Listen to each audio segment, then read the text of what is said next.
Well, at this point, about 20% of the workforce is full-time freelance. That is the only income that they generate is from freelance work.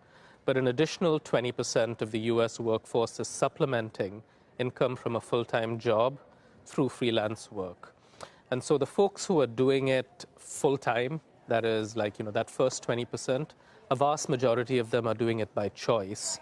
I think a lot of the second portion, people who aren't earning enough money from a full-time job, are probably doing it more by necessity. So one of the problems, obviously, with freelance work is that there can be spells where you're really flush with cash and it's coming in, and then there can be spells where you're not working. Absolutely. In a full-time salaried job, those spells where you're not working as hard are covered by the fact that you're getting a paycheck, whether you're working hard or not. Yep.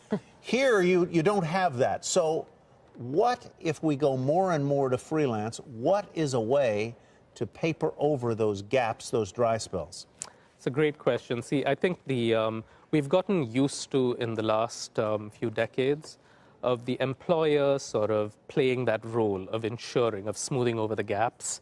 Doesn't matter how hard you're working, you still get the same paycheck. You're giving your labor and talent in exchange for stability. Melissa and I are always working at 100% or 150%. Yeah, so am I as well. More than 150%. Those of you who, but some of these people behind us, we don't know what they're doing. Yeah, I mean, like, NYU knows that I'm always giving 100% as well. But, I think what we have to decouple is who you're providing your labor and talent to, and who's smoothing over your, the ups and downs in your contributions.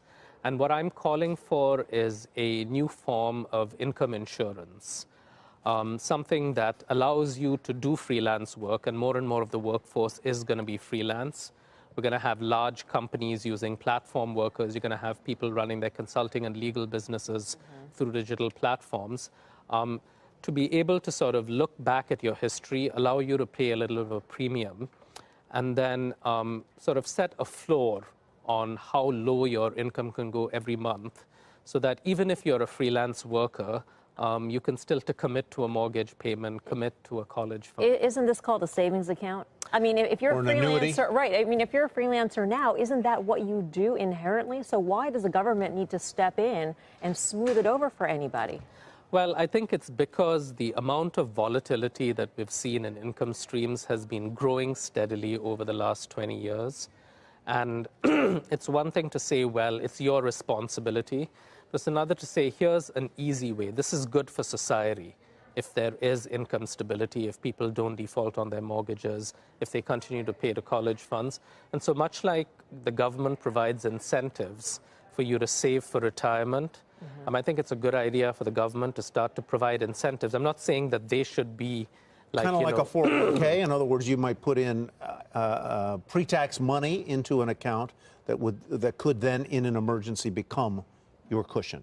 Yep. Right? Or something like that. Yep. And if you start to abuse it, then your cushion sort of, either your premium goes up or your flow goes down. All right. But I think we got used to a world in which the full-time employer was playing this role, and we need to look forward and say, well, maybe financial intermediaries can start to play this role, even if people aren't committed to one particular institution.